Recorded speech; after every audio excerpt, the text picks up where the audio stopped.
Yang anehnya ini, pas buang kotorannya, hampir 1 jam. Kotoran dalam perutnya? Iya. Itu diapain Pak Ustadz? Kan dipencet. Oh dipencet? Iya, kita pijit, bawa, keluar. Waduh. Berupa kerikil-kerikil itu. Itu saya mendengar nangis. Suara nangis? Nangisnya ya kayak gimana sih orang sedih. Saya sampai nempel ke kuping. Apa nggak salah ini dalam hati? Astagfirullahaladzim. Assalamualaikum warahmatullahi wabarakatuh. Balik lagi sama gue, Badru Capslog. Terima kasih buat teman-teman yang udah klik video ini. Semoga teman-teman di rumah selalu dalam keadaan sehat walafiat, dilapangkan rezekinya dan dimudahkan segala urusan-urusannya. Dan Amin. kali ini kita berhasil nih datengin salah satu ustadz, dan beliau adalah pemandi jenazah. Dan di belakang layar beliau sempat cerita nih kisah pengalamannya saat memandikan jenazah. Merinding banget ya sob. Oke, langsung aja kita kenalan siapa Pak Ustadz kita ini. Halo Pak Ustadz. Yuk, salam. Assalamualaikum Pak Ustadz. Waalaikumsalam. Gimana kabar Pak Ustadz? Alhamdulillah. Alhamdulillah baik. Ya. Oh iya, by the way namanya siapa Pak Ustadz? Saya kalau di sana dipanggil Pak Ustadz Mukhtar. Ustadz Mukhtar ya? Siap. By the way ditinggal di mana Pak Ustadz? Jagakarsa, Jakarta Selatan. Oh, Jakarta Selatan ya Pak Ustadz ya. By the way kita terima kasih Pak Ustadz udah nyempetin waktunya nih buat datang ke sini dan berbagi kisah pengalamannya buat teman-teman di rumah. Tahan dulu Pak Ustadz ya. Sebelum kita lanjut ceritanya, buat teman-teman yang belum subscribe, jangan lupa subscribe dan diaktifkan loncengnya. Buat teman-teman yang udah subscribe, kita banyak-banyak terima kasih. Selama YouTube ini masih berdiri, donasi akan terus berjalan.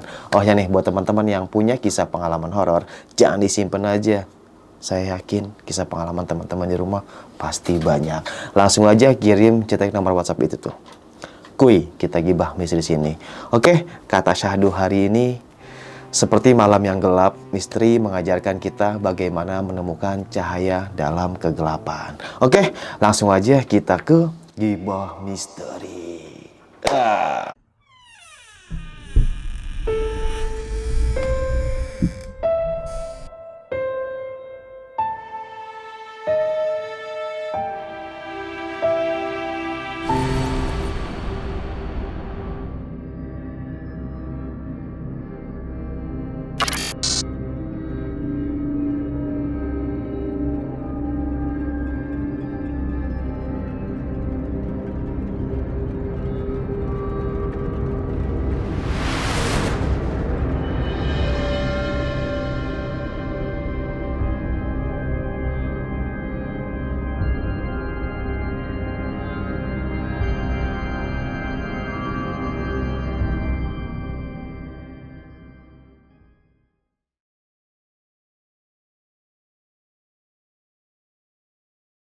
Gimana Pak Ustadz Mukhtar kisah pengalamannya nih? Assalamualaikum warahmatullahi wabarakatuh. Waalaikumsalam warahmatullahi wabarakatuh. Profesi saya di masyarakat saat ini adalah tukang mandiin mayat atau jenazah. Tahun 80 saya mulai terjun memandikan orang meninggal. Udah lama banget ya. Itu pertama-tama yang saya mandikan itu orang yang ditabrak lari. Dia dibonceng motor sama orang, di belakang ditabrak, jatuh terpental kurang lebih 10 meter. 10 meter. Oke. Karena nggak jauh dari rumah saya saat tabraknya. Itu kalau nggak salah dibawa langsung ke Cipto Mangunkusumo. Oh ya, RS Cipto ya. Nah, Cipto Mangunkusumo. Terus datang ke rumah, habis syukur atau kalau nggak salah, palanya pecah. Oh. Palanya pecah. Nah, saya dipanggil sama orang tua. Waktu itu orang tua yang profesional, tukang mandiin, untuk membantunya. Waktu itu belum pengalaman, belum pernah. Tapi karena saya dari pondok pesantren, saya udah ada teori dalam itu dikasih tahu sama kiai. Waktu itu saya nanya, Pak Haji, ini pelajaran saya di pondok ini begini, cuman ini prakteknya baru kali ini. Ya udah, ikuti aja, nggak apa-apa, sama aja. Kalau kerja kan beda itunya, cara-caranya, nggak pakai cangcut, ya kan, nggak pakai gamis. Kalau saya kan pakai tuh waktu itu. Terus gimana pakai Pak Haji ini? Udah, terus gue liatin, lu mandiin dari awal begini, terus dari kepala awalnya kepala, keramasin. Ininya pakai ini nggak Pak Haji nggak berhenti ini udah biarin tuh Pak.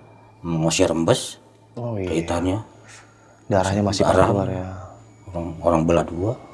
Ya udah nggak apa-apa, lo bersihin aja semua, selesai semua, lo gosok-gosok, terus terakhir buang kotoran. Nah, begitu selesai semua, bungkus kain kafan, semua selesai. Jadi tahun 80 saya megang jenazah itu. Oh, itu yang pertama itu. Yang pertama. Pertama kali itu.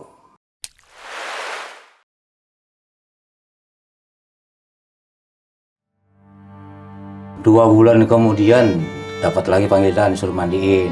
Tetangga juga, bukan tetangga dekat, tapi lumayan lah. Iya, dekat rumah lah ya. Dekat rumah lah. Pas sampai ke sono, bingung saya. Waduh, ngelawat itu yang layak, nggak ada yang di dalam. Nggak ada yang di dalam. Di luar semua. Yang ada cuma anaknya sama istrinya, sama saudara-saudaranya. Iya. Ini ada apa ini? Bingung lagi saya. Waduh, sampai ke sana ada yang kenal, Pak, sini. Oh iya, namanya Pak. Tapi kebanyakan nutup hidung. Begitu saya buka, Bau itu Pak Ustadz. wah, makanya orang nggak pada masuk ya, udah pasti lah. Dari kaki sampai ini yang nggak ada yang utuh, sama penyakit. Oh, sakit apa itu waktu itu dia? Oh, gula. Gula. Ya, Itulah makanya. Emang saya ingat pesan guru saya. Hati-hati kalau memang mau terjun ke tukang mandiin jenazah. Dua pesan saya katanya. Satu, jangan minta bayaran. Apalagi minta duit. Gitu, jangan tuh pantangan. Kedua, jangan menceritakan kejelekan si mayat. Dan juga yang terakhir, kerjakan itu fardu kifayah sampai ke lubang lahat. Oh, sampai selesai berarti ya. Sampai selesai. Sejelek apapun itu mayat atau jenazah, tanggung jawab kita dunia akhirat. Jadi kita, ya sebetulnya kalau untuk hanya ibrah sih nggak apa-apa, buat pengalaman, pelajaran buat kita yang hidup kan. Iya. Wah, pengalaman itu harus ditahu, sebab mayat itu nggak sama, baik yang tua maupun yang muda. Beda-beda ya. Beda-beda.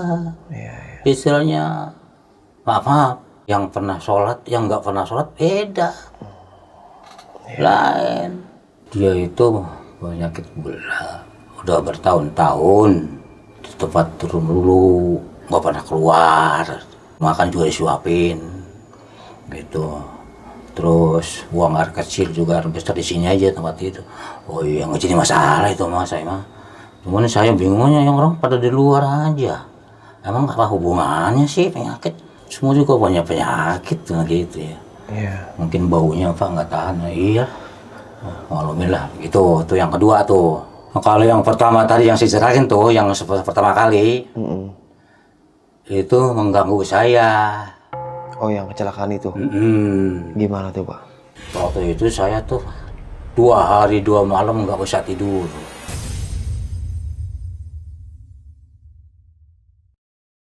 Gelisah rasanya, badan berat, nih, pada berat semua.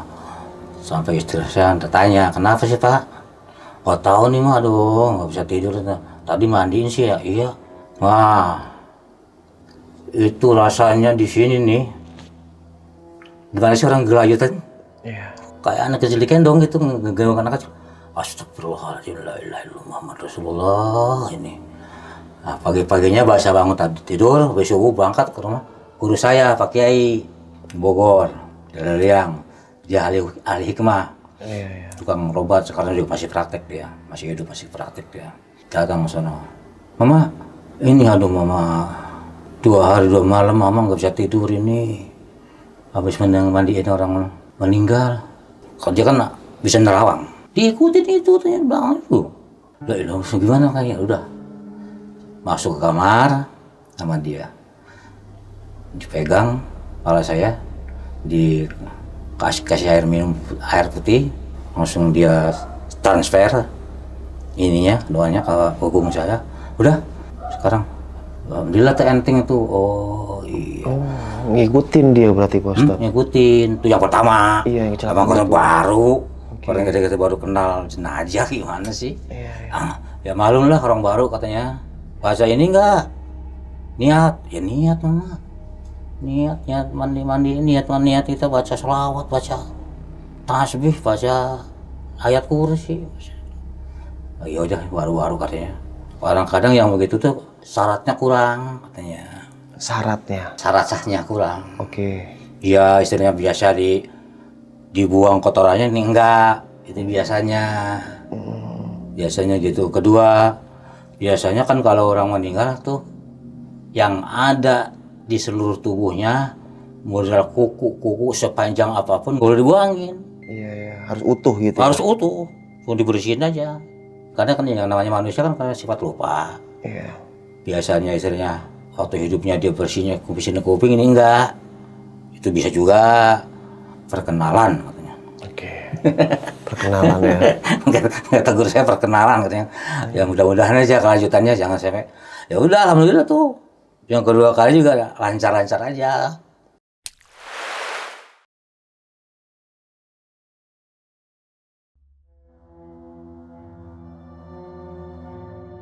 Dapat lagi saya panggilan orang kaya, orang Jawa Timur.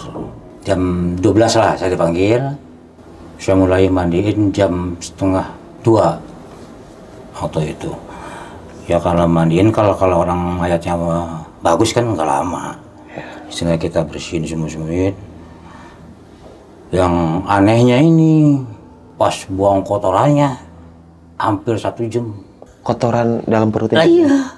Itu diapain Pak Ustadz? Kan dipencet. Oh, dipencet. Iya, so kita pijit bawah, keluar. Waduh, Berupa kerikil gitu. kerikil ya. Saya bingung ini. Nanya sama anaknya, Dek, gimana ini? 3:30 mau berangkat ke Jawa, dia kan bawa ke Jawa. Gimana dia ini? Lama banget ini. Oh, tadi juga bingung nih gimana. Ya udah Pak, akal aja lah. Kita, ya udah. Karena kita sudah tahu pengalaman dari guru, kalau ntar ketemu yang begitu tuh, kita kalian pakai kapas, Diapain tuh? disumpah. Oh, di lubang itunya. Nah, iya. Iya, iya. Soalnya itu yang meninggal orang tua, udah ujur.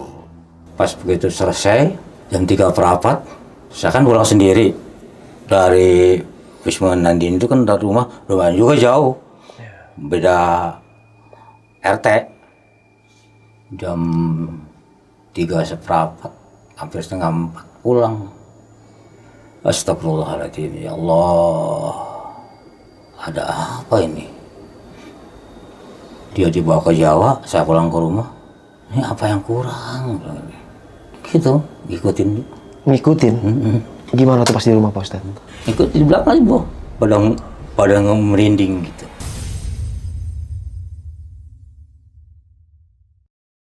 Merinding aja. Ya sendirian kita kan. Kita sendirian pulang dari tempat jauh. Ya udah. Kita sebisa-bisanya baca ayat kursi lah. Selawat, apa aja kita baca sampai ke rumah. Itu pas di jalan Pak Ustadz ngeliat sosoknya atau cuma berasa aja diikutin? Bau. Bau Minyak jenazah. Kan biasanya kalau jenazah kan pakai minyak tertuyung tuh. Itu sebenarnya. bau itu. Bau itu. Udahlah, kita ngomong sendiri. Aku ikhlas. Lillahi ta'ala. Ya udahlah. Iya, jadi Pak Ustadz ngomong sendiri. Iya, Seolah-olah ada sama dianya nih. Iya, ya. Ya, orang tua bilang kalau kita takut tapi ngomong aja apa kek. Terus nyaut gak di Pak Ustadz? Ya enggak lah. Kalau nyaut ngeri juga ya. Ya kalau jauh berarti kuntilanak.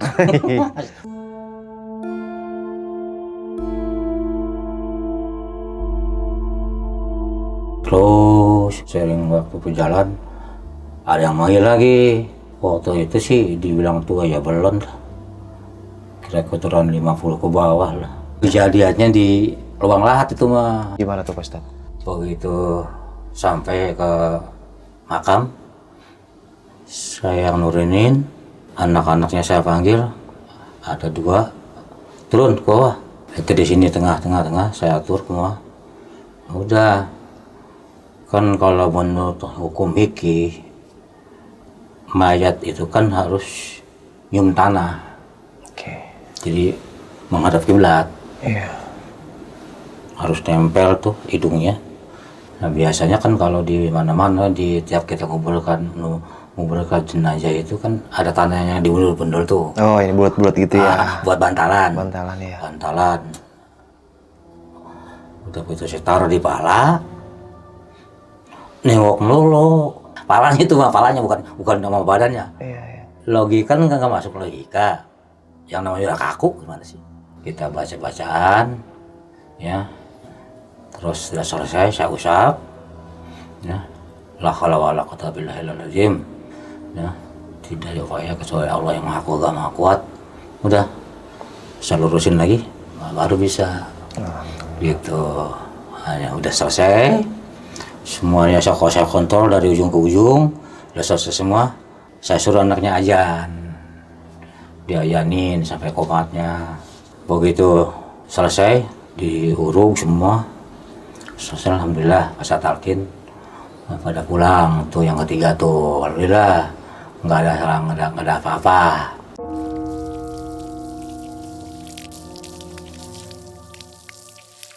Pernah mandiin jenazah itu sebulan 4 kali. Yang keempat sama yang kelima sama nih. Kalau yang keempat itu agak tua lah, kuasa 70-an. Waktu itu kalau nggak salah itu nguburin tuh jam 4 kira-kira lah habis asar. Karena waktu itu saya kan sedang jadi pengurus makam, tukang bersihin makam juga tuh. Selama kurang lebih 5 tahun lah. Tukang mandiin juga. Selesai mandiin ceritanya dibawa ke makam, saya nurunin. Karena waktu itu kan belum waktunya saya kerja, belum pulang. Begitu selesai ceritanya yang ngantar ke makam nih, yang ngantar ke makam pada pulang. Kadang saya habis kerja, saya masuk ke tempat yang tadi nguburin nama mayat tuh. Itu saya mendengar nangis. Suara nangis. Nangisnya ya kayak gimana sih orang sedih. Saya sampai nempel tuh kuping. Apa nggak salah ini dalam hati? Astagfirullahaladzim. La ilaha illallah Muhammadur Rasulullah, ya Allah. Kan kalau nanya ke orang, nggak mungkin orang mendengar suara yang di kuburan. Ya kalau memang Allah izinkan, masa nggak ada yang nggak mungkin kan? Iya. Semuanya kekuasaan Allah kan. Yang nggak percaya saya ya terserah. Yang orang saya sendiri yang tiap hari saya di kuburan. Kadang saya yang dengar, orang saya yang ngurunin ke lubang lahat. Itu suara tangisannya lama, Pak Ustadz? Hah? Suara nangisnya lama? Ya, dibilang lama ya nggak lama, cuman sesaat aja gitu ya? Salah, cuman saya doang yang denger. Ini mau saya sendirian juga makam. Waktu udah ngurusin sendirian, itu udah jam 4 hampir setengah 5. Oh iya, ya kita istilahnya kan saya bisa kirim Fatihah, baca doa buat si almarhum itu.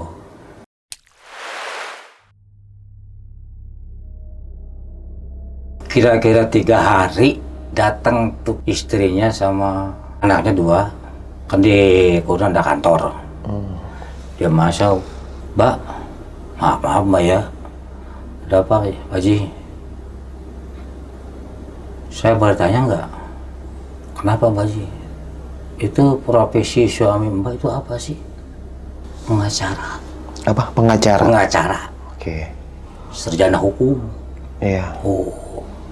Lah orang kuburan kan minimal kan orang kita kan 180. Digali sama anak buah saya tuh kuburan udah 2 meter nambah 50 cm. Pak Mutar, ada apa? Ini susah dimasukin ini gimana? Tambah lagi 50 cm, kenapa sih? Mentok juga. Mentok. Udah dijalin aja. Udah siang lah. Dijalin aja. Orang meninggal aja dia. Udah dijalin. Ini kakinya di atas dulu. Kenapa itu Pak Ustadz? Ya, Allah. Buat contoh buat kita itu waktu hidupnya lah. Orang kan terhitung masa hidupnya. Iya, iya. Saya cerita sama anak-anak buah saya, teman-teman saya. Wah masa sih? Iya, ya lu mah kagak tahu, gue yang denger. Oh iya sih. Yang mana, Pak? No, yang kemarin dikubur. Oh iya.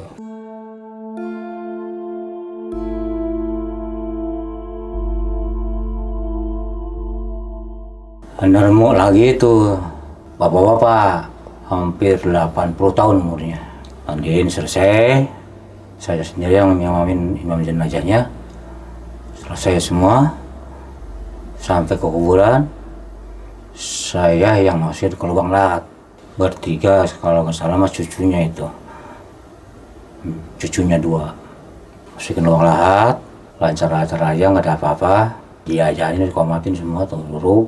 Begitu juga, selesai kuburan yang nganter pada pulang semua, saya masuk ke dekat kuburannya baru itu. Saya mendengar keaneh-anehan. Bultung, bulta, bultung, bulta. Di mana ini? Astagfirullahaladzim. Ya Allah, karena penasaran, saya tempel aja kok kuping saya. La ilaha illallah Muhammadur Rasulullah. Apa nggak salah ini ya? Ya udahlah, kita istilahnya baca Fatihah, baca doa, pulang. Ternyata saya itu tuh keanehan-keanehan. Oh, saya cerita sama anak buah saya. Yang bener Pak? Ya lu biar gue cerita mah gak bakal percaya, ada gue yang mendengar. Gue sendiri yang mendengar gimana? Aku juga bingung katanya, suara apa? Gue lihat di sisi gue gak ada yang main kayu, gak ada main apa-apa doang.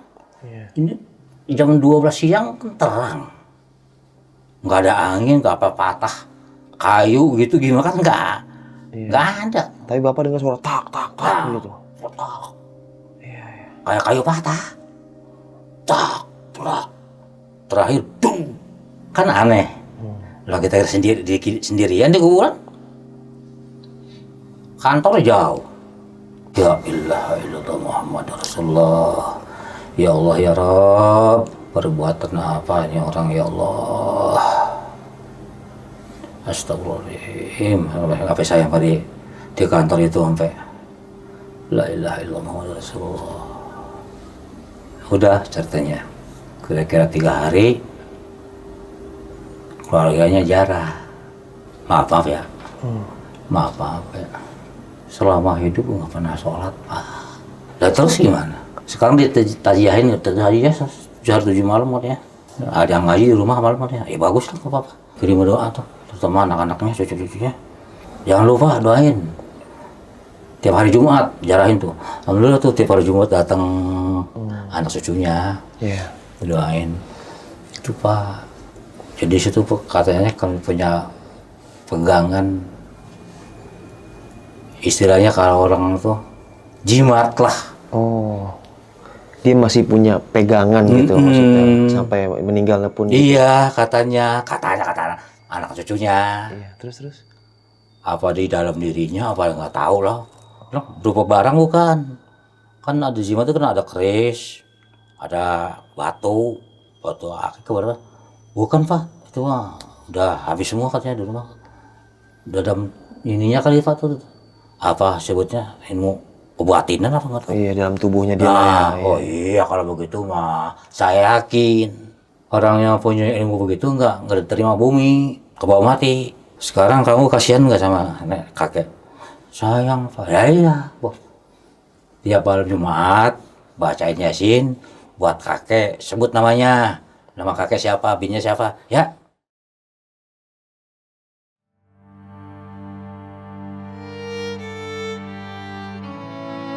Pernah saya juga tuh disambit.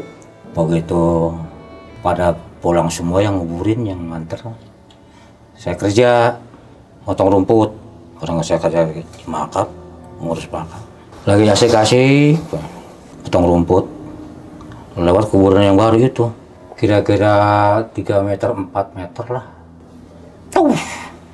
Nyentil. Astagfirullahaladzim. Gila lu. Nyentil gua. Emang salah apa gua? Tengah hari bolong jam 11, jam 12. Terik matahari. Pertama tuh. Nyentil. Pas gitu mau pulang, mau ke kantor. Kan pakai tudung cetok tuh. Yang itu. Ya Allah. Apa begini? Kehidupan manusia waktu hidup gimana rasanya. Makanya saya suka sambil buat pelajaran itu saya. Ya buat saya, buat yang lain-lain, bukan nggak boleh nyeritain yang meninggal. Kalau untuk nasihat kita nggak jadi masalah. Iya, betul. Kalau kita jelekin kejelekannya di tempat umum, wah dia tukang mabuk itu nggak boleh. Itu nggak boleh ya. Namanya menyebarkan keaib. Nah gitu. Kalau menceritakan tentang dia, misalnya buat bisa pelajaran buat kita jangan lakukan itu. Nah itu kalau kita kan ada segi baiknya. Iya. Kan yang tahu hanya tukang yang mandiin. Baik orang baik itu orang meninggal tahu semua. Wah ini meninggalnya begini nih. Orang meninggal kan beda. Ada yang hangat melulu. Ada yang senyum. Ada yang melotot gak, Pak? Melotot. Ya melotot. Ada. Ada yang tangannya sudah diginiin. Begini. Tergantung amal ibadah kali, Pak ya. Itu logika kita. Oke, logika kita ya. Misalnya Allah yang Maha tahu. Itu. Kalau saya mandiin, ngeliatin tuh mayat senyum. Rasanya hati saya dah gitu. Seneng gitu ya, Pak ya. Ada mah jenazah begitu saya lihat nggak punya penyakit apa-apa.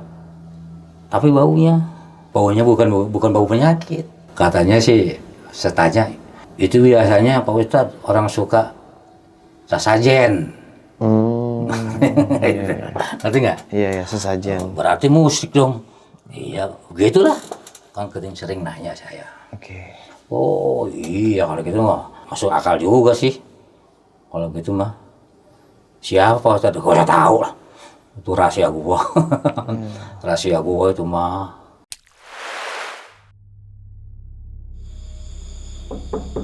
Assalamualaikum. Waalaikumsalam. Anaknya. Pak Ustadz, tolong liatin bapak no. Kenapa sih? Nggak tahu katanya tuh. Tentara tuh mah, tentara. Pas datang ke rumah, la haula wala quwata illa billah, ya Allah. Allah Maha Kuasa. Kalau mau orang ini mau diambil, ambil ya Allah. Dengan mudah ya Allah. Nah, itu saya bilang itu.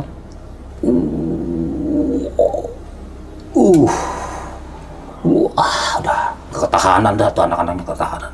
Oh, pas sakaratul mautnya kayak gitu maksudnya, pas sakaratnya. Iya, sakaratnya. Tangannya begini maksudnya. Iya. Wow, badannya apa bunyi terak. Oh.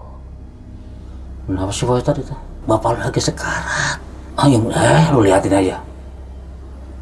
Ya udah, minta air. Kasih air hangat, air putih. Kita doain. Mudah-mudahan dimudahkan sama Allah. Melihatnya kasihan. Ya udah, kasih minum. Diusapin ke mukanya. Terus, kamu ntar pulang dulu ya. Ntar kalau ada apa panggil lagi ke rumah. Udah lemas tuh. Udah minum air, dikasih air, lemas. Anak-anaknya udah pada nangis. Kira-kira 2 jam, 3 jam mah nyusul lagi. Meninggal. Langsung mandiin, nguburin. Dari hari pertama sampai ketiga itu ketinggalannya aneh banget sama kuburan. Makamnya dia? Gimana itu? Orang dekat kantor kira-kira 10 meter lah kalau kantor saya waktu itu. Ya Allah Pak. Yang gak ditajiahin, gak dibacain apa-apa di rumah. Dari meninggal sampai 7 hari. Makanya orang Islam, walaupun itu istilahnya sunnah, kasihan orang tua, tajiahin lah minimal 3 hari. Malam pertama, malam ketiga, 3 malam minimal. Bagusnya ya 7 hari lah. Nah, sekarang kan banyak yang bertentangan. Oh iya, ada yang bilang nggak usah. Nggak usah lah, orang meninggal ya udah meninggal. Ya, masing-masing kepercayaan Nah, mungkin masing-masing ya, Pak. keyakinan tuh mah. Keyakinan ya. Tapi kalau kita ahli sunnah wal jamaah kan istilahnya Iya. karena kita kan dalam kubur itu kan bukan sendiri, ada malaikat, ya kan? Ada munkar wa nakir. Makanya ada talqin. Ditalqin kan segala macam. Makanya saya kasih pesan kalau orang mau mandiin, habis mandiin, jangan lupa tajiyahin tuh 3 hari malam. Kasihin almarhum. Sebab saya tuh sering dari malam pertama sampai malam ke-7 ngajiin, baca Quran Iya, iya. sama teman-teman selama 7 malam, sampai pagi. Saya keyakinannya itu mayat ada di rumah, itu pas ngajiin. Maksudnya di rumah gimana, Pak? Di rumah kita belum balik lagi dia, habis dikubur balik lagi ruhnya. Siapa yang lihat? Kalau ngeliat berjenis mah enggak, Oke. cuman ada tanda-tanda. Kebanyakan malam ke-7. Tuh yang ngajiin tuh sering yang kejadian aneh tuh. Suka ngelihat, kadang-kadang di sumur katanya. Kalau saya sih pernah di sumur, orang lagi nyuci piring.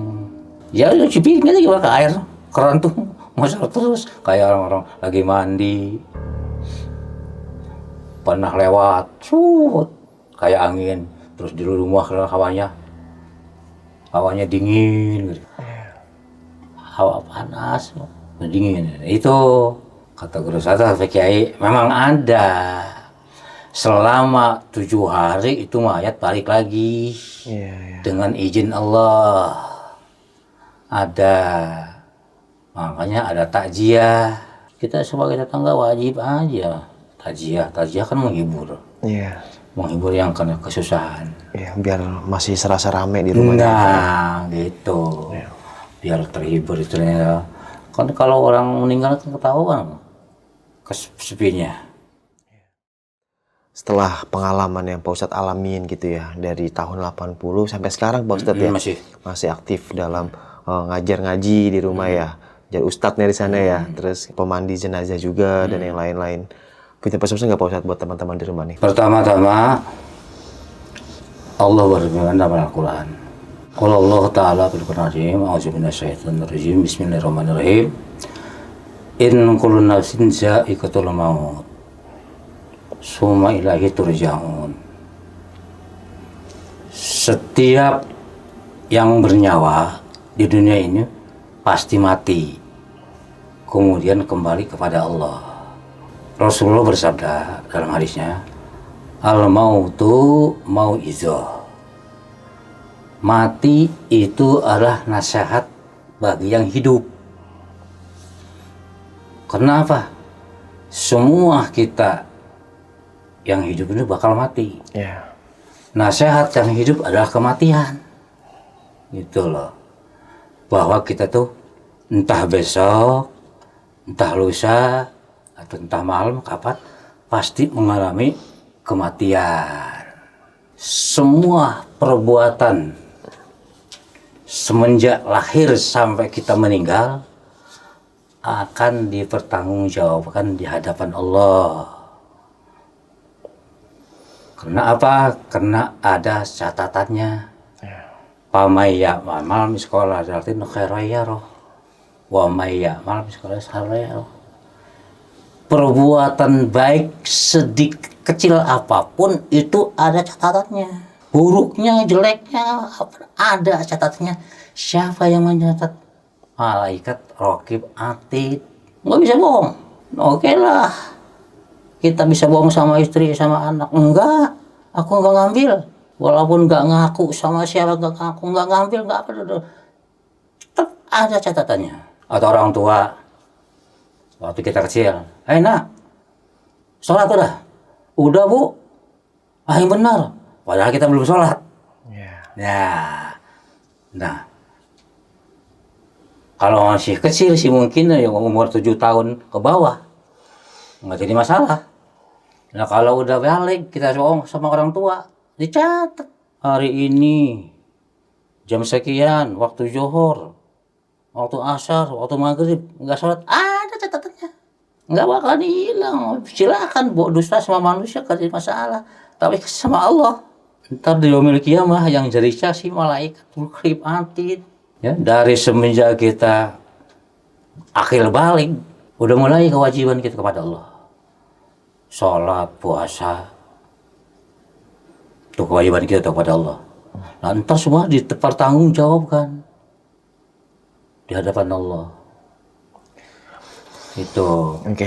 Makanya kita mumpung masih muda, masih kuat, tenaga masih kuat, jangan sekali-kali ninggalin sholat. Sholat itu kewajiban utama yang terutama, selain dari kewajiban yang lain. Puasa, kita setahun sekali, wajib hukumnya. Setahun sekali. Nah, kalau sholat, tiap hari. Makanya di akhirat kata Nabi, pertama-tama yang dihisab pada hari kiamat untuk umat manusia atau umat Nabi khususnya, yaitu sholatnya. Sholatnya baik, diterima semua. Yang bangun masjid 2 miliar, yang bangun masjid 1 miliar, yang sedekahnya 1 juta tiap hari, anak yatim disantuni tiap hari 50 juta, nggak sholat, ya belum terima. Hubungan sholat itu dengan Allah, bukan dengan manusia, langsung dengan Allah. Makanya saya pesan kepada para remaja, baik laki maupun perempuan, usahakanlah sholat jangan ditinggal. Ya, apalagi yang udah pada balik. Kalau dosa mah manusia mah al insanu khata awanisyan. Setiap manusia Allah ciptakan tuh manusia itu tempat dosa dan salah. Pasti punya salah. Ya. Itu nggak ada manusia yang punya dosa. Ya, manusiawi ya Pak. Iya, nggak ada manusia yang punya dosa. Entah kiai, entah ustadz, entah apa, pasti punya dosa. Sekecil apapun dosa pasti punya. Manusia. Cuman kita yang kalau kita perintah Allah laksanakan ibadah sholat, terutama yang utama, mudah-mudahan aja kita serahkan kepada Allah Subhanahu Wa Taala. Makanya ada dalam sholat, inna sholati wa nusuki wa mahyaya wa mamati lillahi rabbil alamin. Itu aja tujuannya udah satu. Oke sob, mungkin sekian nih kisah pengalaman yang dialami sama Pak Ustadz Mukhtar ini. Ya bisa kita ambil segi positifnya, buang jauh-jauh negatifnya. Jadi balik lagi, mau kemana nih arahnya setelah kita meninggal nanti? Sebenarnya dunia ini penentuannya nanti sih. Betul. Baik yang bilang, dunia cuma sementara. Justru sementara ini bekal nanti yang abadi setelahnya ini. Betul. Oke, sampai jumpa di kisah selanjutnya. Wassalamualaikum warahmatullahi wabarakatuh. Waalaikumsalam. Pak Ustadz, makasih banyak Pak Ustadz ya. Menyempetin waktunya nih. Dadah.